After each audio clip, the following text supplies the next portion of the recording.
नमस्कार मित्रों, एक बार फिर उपस्थित हूँ आप लोगों के सामने प्रश्नोत्तरी को लेकर के। ये प्रश्नोत्तरी है, ये UPHESC, TGT, PGT, TET, CTET, DSSB और जिस भी परीक्षा में संस्कृत विषय के रूप में लगा होगा उन सभी परीक्षाओं के लिए अत्यंत उपयोगी है। और जो भी प्रश्न आपके सामने आज मैं लेकर के आया हूँ, किसी न किसी परीक्षा में, किसी न किसी प्रश्न पत्र में यह प्रश्न पूछे गए हैं। तो एक संग्रह करके आप लोगों के लिए मैं प्रश्नों का लेकर के आया हूँ, इसीलिए प्रत्येक प्रश्न बहुत महत्वपूर्ण है। आइए प्रारंभ करते हैं बिना किसी भूमिका के आज का विषय। सबसे पहला प्रश्न, न प्रभात रलम ज्योति रुदेति वसुधा तलात् इत्युक्ति ही वर्तते। यह उक्ति कहाँ की है? तो इसके लिए जो चार विकल्प आपके सामने हैं, उत्तर रामचरिते, इत्युक्ति ही वर्तते, तो इसीलिए यहाँ पर अधिकरण का प्रयोग किया गया है। उत्तर रामचरिते, अभिज्ञान शाकुंतले, मृच्छकटिके, नैषधीय चरिते। तो सही इसका जो उत्तर होगा वह होगा अभिज्ञान शाकुंतले। जब दुष्यंत शकुंतला को देखता है और शकुंतला के रूप लावण्य, शकुंतला की कांति को देखने के बाद वह अपने मन में विचार करता है, न प्रभात रलम ज्योति रुदेति वसुधा तलात्। तो दुष्यंत के द्वारा यह पंक्ति कही गई है। अगला प्रश्न है, लोको नियम्यत इवात्मदशांतरेषु श्लोकांशोऽयं तिष्ठति मृच्छकटिके, मेघदूते, रघुवंशे अथवा अभिज्ञान शाकुंतले। तो अभिज्ञान शाकुंतलम के चतुर्थ अंक में कहा गया है, लोको नियम्यत इवात्म दशांतरेषु याते कतोस्त शिखरम पतिरोषधीनाम। ये जो श्लोक है उसी श्लोक की ये पंक्ति है, लोको नियम्यत इवात्म दशांतरेषु। जब होम वेलाम गुरवे निवेदयामी ऐसा कहकर के शिष्य जब बाहर समय देखने के लिए आता है तो उस समय की यह पंक्ति है। छायांकस्य योजना वर्तते। छायांक किसमें है? बहुत प्रसिद्ध है कि उत्तर रामचरितम जो कारुण्यम भवभूतिरेव तनुते, भवभूति का जो कारुण्य प्रधान नाटक है उत्तर रामचरितम, उसमें ये छायांक की योजना की गई है। रत्नावलीति नाटिकायाः स्वरूपम वर्तते। रत्नावली नाटिका का स्वरूप है नाटक प्रकरणयोः मिश्रितम स्वरूपम। पहला विकल्प है आपके लिए। दूसरा विकल्प है भाण डिमयोः मिश्रितम स्वरूपम, ये दूसरा विकल्प है। तीसरा विकल्प आपके सामने है प्रकरण समवकारयोः मिश्रितम स्वरूपम, और जो अंतिम विकल्प है आपके सामने सट्टक प्रहसनयोः मिश्रितम स्वरूपम। तो इसका जो सही उत्तर होगा, जो रत्नावली नाटिका है वो नाटक और प्रकरण का मिश्रित स्वरूप है। इस क्वेश्चन को नोट कर लीजिए, इसको लिख लीजिए, बहुत ही ज़्यादा इम्पोर्टेंट क्वेश्चन है। रत्नावली नाटिकायाः नायको वर्तते। रत्नावली नाटिका का नायक कौन है? नायको वर्तते, कौन है ये नहीं पूछा गया है, नायक की प्रकृति पूछी गई है कि किस प्रकृति का नायक है। धीर प्रशांतः, धीरोदात्तः, धीर ललितः, धीरोद्धतः। तो सही उत्तर इसका होगा धीर ललितः, क्योंकि रत्नावली नाटिका का जो नायक है वह उदयन है। और उदयन आपने स्वप्न वासव दत्तम में भी देखा होगा कि वो वीणा बजाना, ललित कलाओं में रहना, तो ऐसा जो नायक होता है वह धीर ललित प्रकृति का नायक होता है। धीर प्रशांत, धीर प्रशांत में आप ले लीजिए, धीर प्रशांत में आप चारुदत्त को ले लीजिए, धीर प्रशांत। धीरोदात्त दुष्यंत और धीरोद्धत भीम, मध्यम व्यायोग में भीम धीरोद्धत नायक है। दिष्ट्या अपरिहीन धर्मः खलु स राजा उक्तिरियं रामचरिते उत्तर रामचरिते वर्तते। दिष्ट्या अपरिहीन धर्मः खलु स राजा उक्तिरियं उत्तर रामचरिते वर्तते। उत्तर रामचरित में यह किसकी उक्ति है? दिष्ट्या अपरिहीन धर्मः खलु स राजा। तो इस क्वेश्चन का जो सही आपके सामने चार विकल्प है, आत्रेयाः, आत्रेयी की यह उक्ति है। तमसायाः, तमसा की यह उक्ति है। वासंत्याः, वासंती की यह उक्ति है। या फिर सीतायाः, सीता की यह उक्ति है। तो इसका सही उत्तर होगा सीतायाः। दिष्ट्या अपरिहीन धर्मः खलु स राजा, यह सीता की उक्ति है। मृच्छकटिके प्रथमांकस्य नामास्ति, प्रथम अंक का नाम है। अब देखिए इस तरह का प्रश्न आया तो इसका मतलब आपने प्रथम अंक का नाम तो यहाँ पर आपको बता दिया जाएगा या आप उसका सही उत्तर गैस कर लेंगे, लेकिन यहाँ पर 10 अंक है तो 10 के 10 अंकों के आपको नाम याद होने चाहिए, क्योंकि आज इस परीक्षा में प्रथम अंक का पूछा है तो ऐसा नहीं है कि अगली बार जो है फिर प्रथम अंक का ही पूछेगा। हो सकता है दूसरे अंक का पूछ ले, हो सकता है तीसरे अंक का पूछ ले, तो सभी अंक का नाम आपको याद होना चाहिए। मृच्छकटिके प्रथमांकस्य नाम अस्ति। मृच्छकटिक नाटक में प्रथमांक का नाम है अलंकारन्यासः, संधिच्छेदः, मदनिका शार्विलकः और द्यूतकर संवाहका। तो सही उत्तर होगा अलंकार न्यासः। मृच्छकटिकम का जो प्रथम अंक है उसका नाम है अलंकार न्यासो नाम प्रथमो अंकः, क्योंकि वह उसमें अलंकार को धरोहर के रूप में चारुदत्त के घर में वसंत सेना के द्वारा रखवाया जाता है, इसीलिए इसका नाम अलंकार न्यास है। मृच्छकटिके राजश्यालकस्य भाषास्ति। राजश्यालक जो संस्थानक है, शकार है, तो शकार में ही इसका उत्तर छुपा हुआ है। शकारी प्राकृत, जो शकार का जो कैरेक्टर है वह शकारी प्राकृत बोलता है, तो इसीलिए इसका उत्तर भी शकारी या शकारी प्राकृत होगा। आइए इसके 4 ऑप्शन देखते हैं तो हमें सही पता चलेगा। सबसे पहला ऑप्शन है मागधी, दूसरा है शौरसेनी, तीसरा है शकारी और चौथा है महाराष्ट्री। तो जैसा आपको बताया शकार नाम है तो शकार नाम से आपको याद रखना है शकारी प्राकृत, तो शकारी ही उसकी भाषा है। आनीय झटति घटयति विधि रभिमतमभिमुखी भूतः। आनीय झटति घटयति विधि रभिमतमभिमुखी भूतः उक्तिरियम रत्नावल्यां वर्तते। यह उक्ति रत्नावली में है, तो किसकी उक्ति है यह बताना है। ऑप्शन है आपके सामने, ए योगंधरायण, बी उदयन, सी सूत्रधार और डी रत्नावल्याः। तो इसका सही उत्तर होगा सूत्रधारस्य। आनीय झटति घटयति विधिरभिमतमभिमुखी भूतः। आनीय झटति घटयति विधिरभिमतमभिमुखी भूतः, ये जो उक्ति है ये सूत्रधार की उक्ति है रत्नावली नाटिका में। आइए मित्रों बढ़ते हैं अगले प्रश्न की तरफ। संधिच्छेद कर्मणः वर्णनम प्राप्यते। संधिच्छेद का जो वर्णन है वह किस नाटक में, किस काव्य में या फिर किस प्रकरण में प्राप्त होता है। तो इसके लिए जो 4 ऑप्शन है आपके सामने, सबसे पहला अभिज्ञान शाकुंतलम, दूसरा उत्तर रामचरितम, तीसरा शिशुपाल वधम और चौथा मृच्छकटिकम। तो संधिच्छेदो नाम द्वितीयो अंकः। इस प्रकार का जो अंक प्राप्त होता है हमें, इस प्रकार की जो घटना प्राप्त होती है ये हमें मृच्छकटिकम में प्राप्त होती है, जहाँ पर शार्विलक चारुदत्त के घर में से जो अलंकार न्यास के रूप में रखवाए गए थे वसंत सेना के द्वारा, उनकी वहाँ पर चोरी कर लेता है और अपनी प्रेयसी मदनिका को छुड़वाने के लिए उन आभूषणों को लेकर के, उन अलंकारों को लेकर के वसंत सेना के पास जाता है। मम्मट मतानुसारेण अबिंदु सुंदरी नित्यम गलल्लावण्य बिंदुका इत्यत्र कोलंकारः। फिर से सुनिए, मम्मट मतानुसारेण अबिंदु सुंदरी नित्यम गलल्लावण्य बिंदुका। अबिंदु सुंदरी नित्यम गलल्लावण्य बिंदुका इत्यत्र कोलंकारः। तो इसका सही उत्तर होगा आपका, पहले इसके 4 विकल्प आप सुन लीजिए फिर इसका सही उत्तर भी बता देंगे। श्लेषः हो सकता है आप ही बता दें, श्लेषः हो सकता है क्या आप बता ही देंगे, पढ़ने वाले छात्र हैं। श्लेषः सबसे पहला इसका विकल्प है। विरोध प्रतिभोत्पत्ति हेतु श्लेषः, अच्छा श्लेष का ही दूसरा भाग दे दिया। फिर तीसरा जो इसका विकल्प है श्लेष प्रतिभोत्पत्ति हेतुर्विरोधः और चौथा है विरोधः। तो सही उत्तर है इसका श्लेष प्रतिभोत्पत्ति हेतुर्विरोधः। अबिंदु सुंदरी नित्यम गलल्लावण्य बिंदुका श्लेष प्रतिभोत्पत्ति हेतुर्विरोधः अलंकारः। श्लेष प्रतिभोत्पत्ति हेतुर्विरोधः अलंकारः। देखिए कितने यहाँ पर बलाघात है। रदनिका इति स्त्री पात्रम तिष्ठति। रदनिका चारुदत्त की सेविका है रदनिका। अब मैंने नाम ले दिया चारुदत्त, तो दरिद्र चारुदत्त एक नाटक है जिसमें चारुदत्त है और दूसरा है मृच्छकटिकम।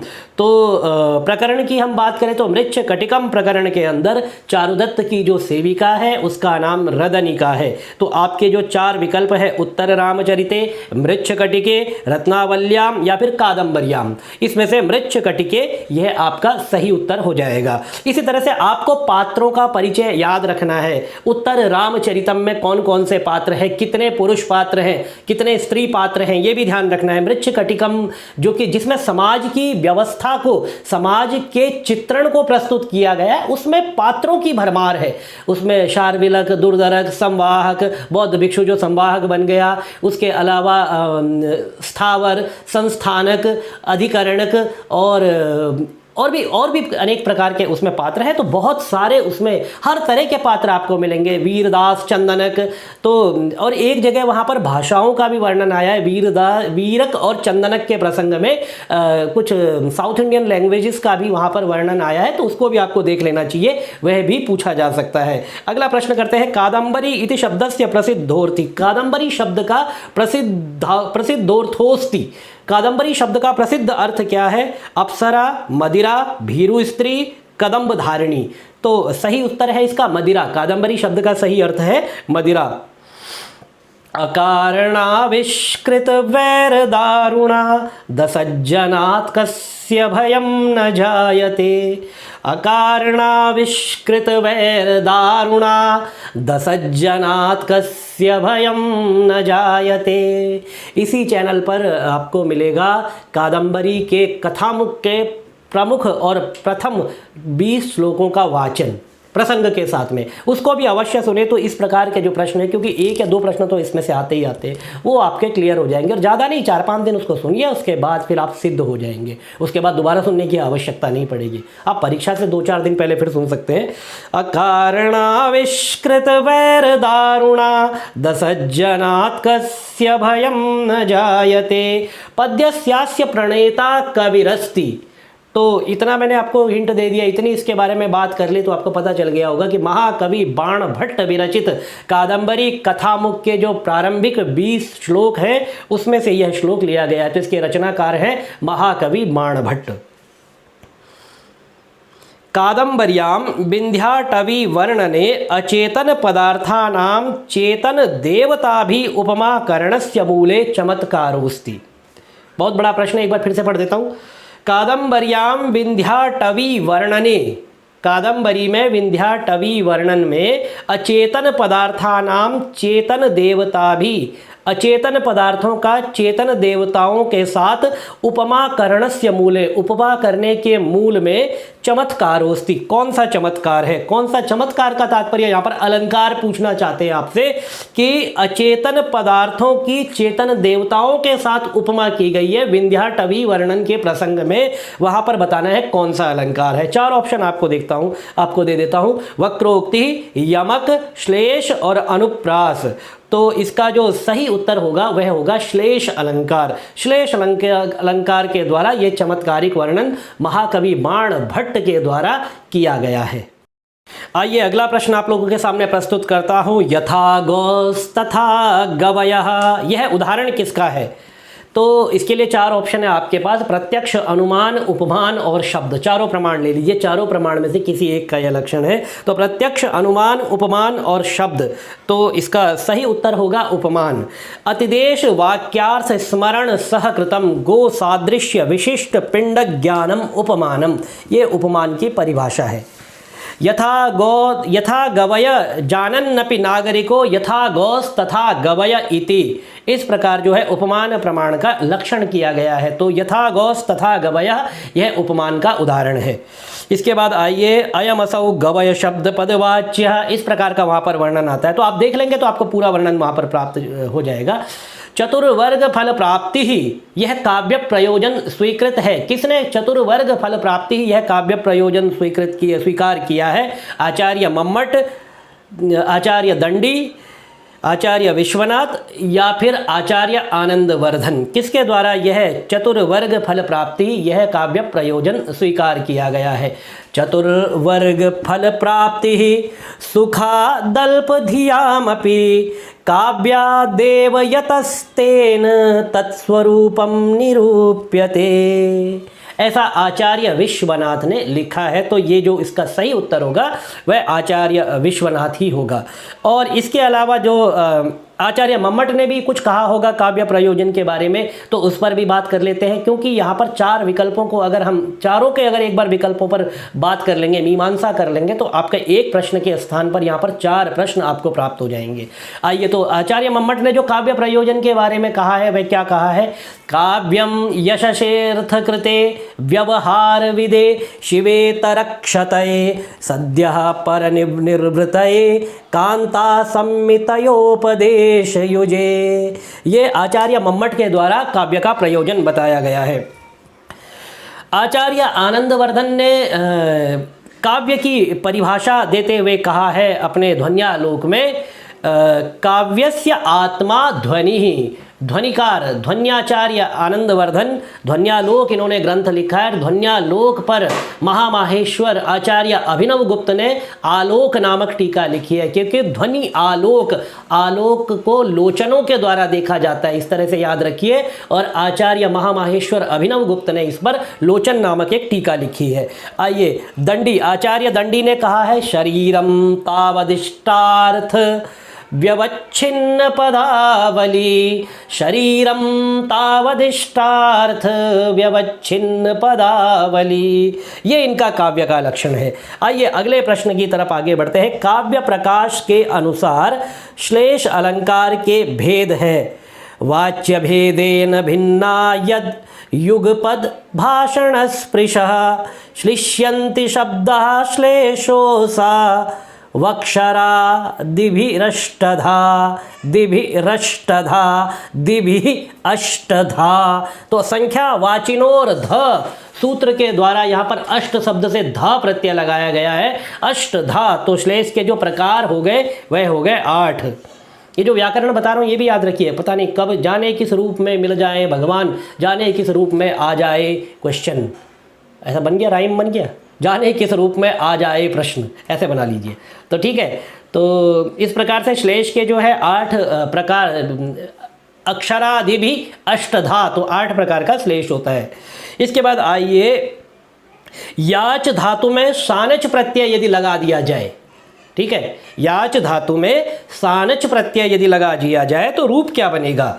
याच धातु में सानच प्रत्यय लगा देंगे तो या तो याचन बनेगा, याचयंती बनेगा, याच शान बनेगा, या याच मानह बनेगा। तो ठीक है, याच मानह याद रखिए आप, क्या बनेगा? याच मानह, याच धन सानच याच मानह, वृद्ध धन सानच वर्धमानः, यहाँ पर वृद्धि हो जाएगी। क्री धन सानच कुर्वाणः, भाष धन सानच भाषमाणः, और आस धन सानच आसीनः। इनको याद रखेंगे। नैमिषे सूतमासीना मभिवाद्य महामतिम, तो आसीना वहाँ पर आया, तो वहाँ पर भी शानच प्रत्यय का प्रयोग है, वर्तमान कालिक प्रत्यय है ये। कुंती में ढक प्रत्यय के योग में क्या बनता है? स्त्रीभ्यो ढक सूत्र है। स्त्रीभ्यो ढक सूत्र से ढक प्रत्यय यदि कुंती शब्द में लगाते हैं तो कौन्तेयः ऐसा बनता है, और ढक से कौन्तेय नहीं बनता है। फिर आयने हिनी अफाड़ा खचा घाम प्रत्ययादि नाम, इस सूत्र से जो है फिर ढक को आदेश होता है, उसके बाद आपका कौन्तेय आदियच वृद्धि होकर के तद्दितेष्वचामादेह सूत्र से आदियच वृद्धि होकर के कुंती शब्द में कौन्तेय बनता है। इतने सूत्रों को नहीं याद रखना है, और थोड़ा बहुत बीच में अगर आप बार बार सुनेंगे तो संस्कार बन जाएगा। संस्कार बन जाएगा तो जब आप परीक्षा देने जाएंगे आपको सही उत्तर क्लिक कर जाएगा। इतना याद रखिए, यही एक तरीका होता है, क्योंकि नहीं सर्वः सर्वम जानाति, सब कुछ आप नहीं पढ़ सकते, और ना आप सर्वज्ञ हैं ना मैं सर्वज्ञ हूँ। मैं भी पुस्तक देख करके पढ़ा रहा हूँ, तो इसीलिए सर्वज्ञ कोई नहीं, सर्वज्ञ तो एक ही है। नमन है उनको, उनकी प्रतिभा को नमन है। कादंबरी कथामुख में वर्णन हुआ है। कादंबरी कथामुख में किसका वर्णन है? अगस्त्य आश्रम का, हरित आश्रम का, जाबाल्य आश्रम का, या फिर अब आप देखिए जल्दबाजी करेंगे, यहाँ पर किसका वर्णन हुआ? अगस्त्य आश्रम का वर्णन है। टिक्का मार देंगे, गोला लगा देंगे, उसके बाद देखेंगे अरे नीचे तो उपर्युक्त तीनों का भी लिखा हुआ था। तो थोड़ा सा वहाँ पर अपने पेशेंस को भी रखना है, धैर्य का अपना परिचय देना है। धैर्य जननी धरुधीरा, तो छात्र धरुधीरा, ऐसा करके धैर्य धारण करके आपको वहाँ पर पेपर देना है और विचार करके करेंगे तो इस तरह के प्रश्न आपके गलत नहीं होंगे। करोति कस्यनाल्लादं कथा कांतेव भारती, करोति कस्यनाल्लादं कथा कांतेव भारती। ये किस कवि की उक्ति है? बाणभट्ट की, त्रिविक्रम भट्ट की, शूद्रक की या फिर महाकवि कालिदास की? तो यह है करोति कस्यनाल्लादं कथा कांतेव भारती। चले जाइए इस उक्ति के दर्शन के लिए, नल चंपू उठा करके देखिए, वहाँ मिलेगी। और नल चंपू के जो लेखक हैं, नल चंपू के जो प्रणेता है वह है त्रिविक्रम भट्ट। कर्णांत विभ्रम भ्रांत कृष्णार्जुन विलोचन, करोति कस्यनाल्लादं कथा कांतेव भारती। अन्य सूक्तियां सुन लीजिए। मृच्छकटिकम याद आ रहा है।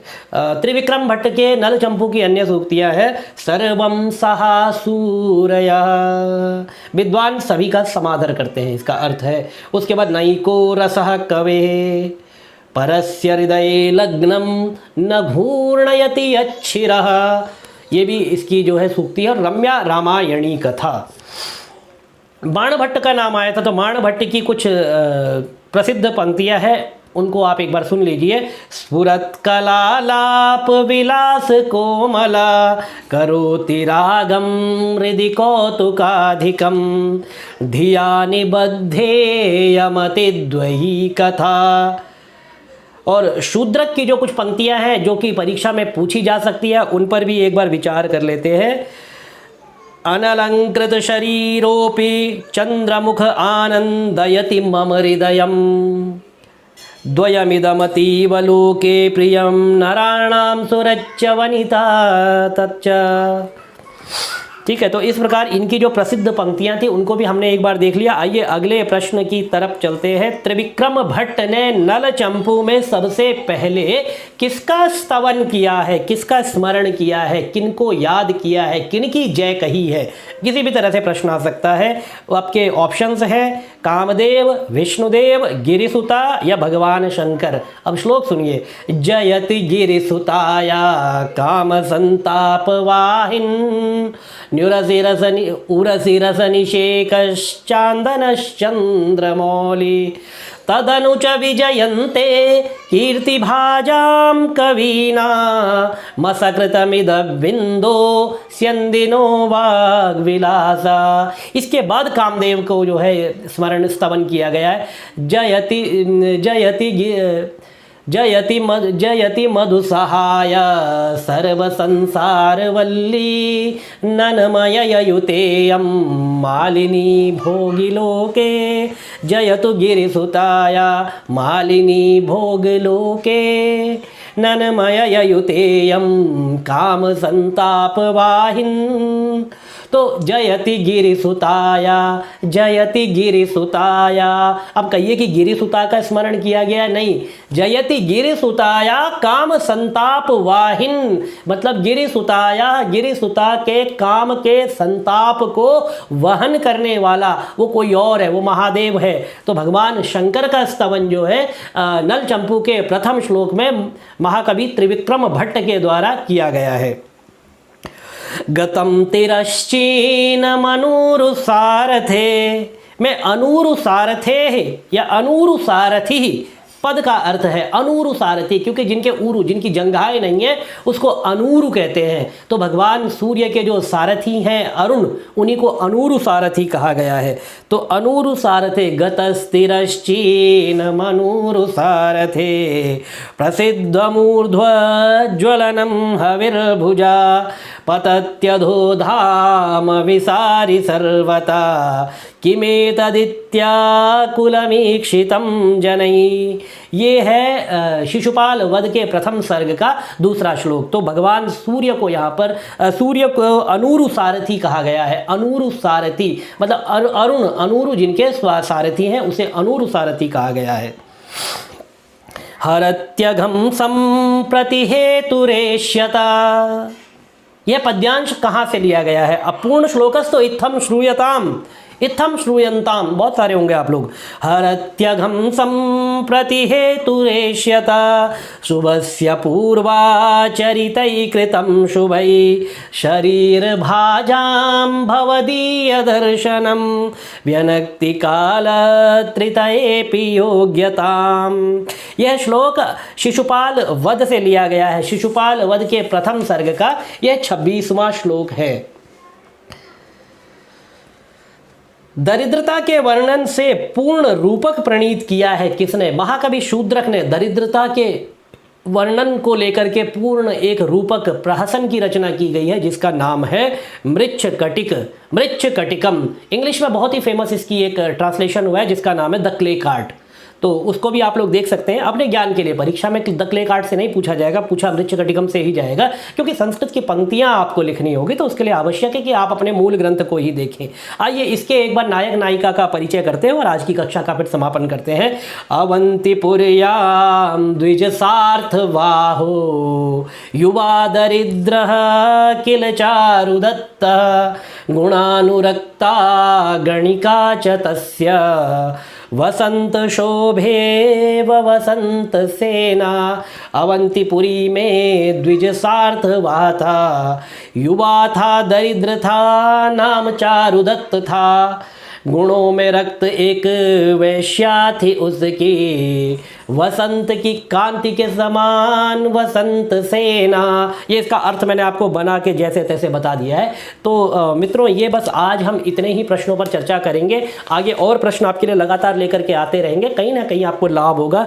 चैनल को लाइक, सब्सक्राइब और शेयर करें ताकि और लोगों को भी लाभ हो और हमें भी बल प्राप्त होता रहे कि आप हमें देख रहे हैं, आप हमें जो है आपको लाभ प्राप्त हो रहा है। तो उससे क्या है कि फिर और आगे और बढ़िया करने के लिए हम लोग भी प्रेरित होते रहे।